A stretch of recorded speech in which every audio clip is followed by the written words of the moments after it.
ಇನ್ನು ಧನುಸ್ಸು ರಾಶಿಯವರಿಗೆ ಜನ್ಮಕಾಲದಲ್ಲಿ ಅಥವಾ ಈ ಒಂದು ವರ್ಷದಲ್ಲಿ ತಗೊಂಡು ಹೋದರೆ ಈ ವರ್ಷದಲ್ಲಿ ಜನ್ಮದಿಂದ 3ನೇ ಮನೆಯಲ್ಲಿ ಶನಿ ಇರ್ತಕ್ಕಂಥದ್ದು ಮತ್ತು ಶುಕ್ರ ಇದ್ದಾನೆ.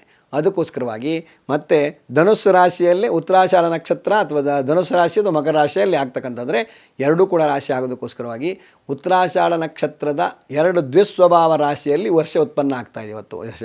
ಯಾವಾಗಲೂ ಒಂದು ಯಾವುದೇ ರೀತಿ ಕೃತಿಕಾ ನಕ್ಷತ್ರ ಮೇಷರಾಶಿ ಆಯಿತು ಅಂದರೆ ಮೇಷಲಗ್ನ ಮೇಷರಾಶಿಯಲ್ಲೇ ಉತ್ಪನ್ನ ಆಗುತ್ತೆ. ಆದರೆ ಈ ವರ್ಷ ಹಾಗಾಗಿಲ್ಲ, ಏನಾಗಿದೆ, ಉತ್ತರಾಷಾಢ ನಕ್ಷತ್ರ ಮಕರ ಧನುಸ್ಸು ರಾಶಿ 2 ರಾಶಿಯಲ್ಲೂ ಉತ್ಪನ್ನ ಆಗೋದಕ್ಕೋಸ್ಕರವಾಗಿ ಪ್ರಾರಂಭ ಆಗೋದಕ್ಕೋಸ್ಕರವಾಗಿ ಸ್ವಲ್ಪ ಅಲ್ಲೋಲ ಕೊಲ್ಲೋಲ ದ್ವಿಸ್ವಭಾವ ರಾಶಿಗಳು ಅಂದರೆ ಆ ಕಡೆಗೆ 6ಕ್ಕೆ ಇರಲ್ಲ 3ಕ್ಕೆ ಇಳಿಯಲ್ಲ ಹಾಗಿರುವಂಥ ರೀತಿಯಲ್ಲಿ ಆಗ್ತಕ್ಕಂಥದ್ದಾಗತ್ತೆ. ಧನುಸ್ಸು ರಾಶಿಯವರಿಗೆ ಗುರು ಕೂಡ ದೃಷ್ಟಿ ಆಗೋದಕ್ಕೋಸ್ಕರವಾಗಿ ಗುರುವಿನ ದೃಷ್ಟಿ ಆಗೋದಕ್ಕೋಸ್ಕರವಾಗಿ ಗುರು ಷಷ್ಠ ಸ್ಥಾನದಲ್ಲಿ 6ನೇ ಮನೆಯಲ್ಲಿ ಕೂತ್ಕೊಳ್ಳೋದಕ್ಕೋಸ್ಕರವಾಗಿ ಅಂದರೆ ವರ್ಷದ ಉದಯ ದಿವಸದಲ್ಲಿ ಇರತಕ್ಕಂಥ ಗುರುವಿನ ದೃಷ್ಟಿ ಬಂದುಬಿಟ್ಟು 6ನೇ ಮನೆ ಆಗಿದ್ದಕ್ಕೋಸ್ಕರವಾಗಿ ಸ್ವಲ್ಪ ಶತ್ರುಗಳು, ಆರೋಗ್ಯ ಸಮಸ್ಯೆಗಳು, ರೋಗ ಸ್ಥಾನ ಅಂತ ಹೇಳ್ತಾರೆ. ಅದಕ್ಕೋಸ್ಕರವಾಗಿ ಸ್ವಲ್ಪ ಆರೋಗ್ಯದಲ್ಲಿ ಏರುಪೇರು ಆಗ್ತಕ್ಕಂಥದ್ದಾಗತ್ತೆ. ಸಮಾಧಾನ ಚಿತ್ತರಾಗಿರಿ. ಆದಷ್ಟು ದೇವಿ ದೇವತೆಗಳ ಆರಾಧನೆ ಮಾಡ್ಕೊಂಡು ಹೋಗಿ ವಿಷ್ಣುವಿನ ಆರಾಧನೆ ಮಾಡಿ ಖಂಡಿತವಾಗಿಯೂ ಒಳ್ಳೆಯದಾಗ್ತಕ್ಕಂಥದ್ದಾಗತ್ತೆ.